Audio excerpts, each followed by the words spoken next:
talaga. Opo. Pero ini po special intention na para sa Mayon Volcano, para sa mga evacuees, para sa Tuya Gabos na Septican Bicolano. Opo. Ipo. And then, pagkatapos po kami sa St. Henry, ma-position kami pasiring sa Sawangan Park. Ayun, okay. And then, pagkatapos sa Sawangan Park, malibing rosary kami.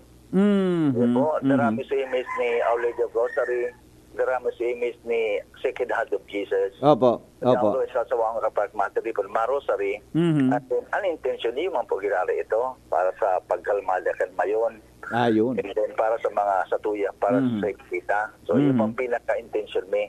So, Iyo po. kaya, hindi po, bako sana po para sa Mission Church sa activity ini para po para sa Gabos. Yes, yes. Nag-imbitar po ako Opo. na gusto makisamalo sa pagpangaji na magduman po sa enot, magsimba po 5:30 hapon, Oho. magsabay sa prosesyon, magsabay sa pagpangaji.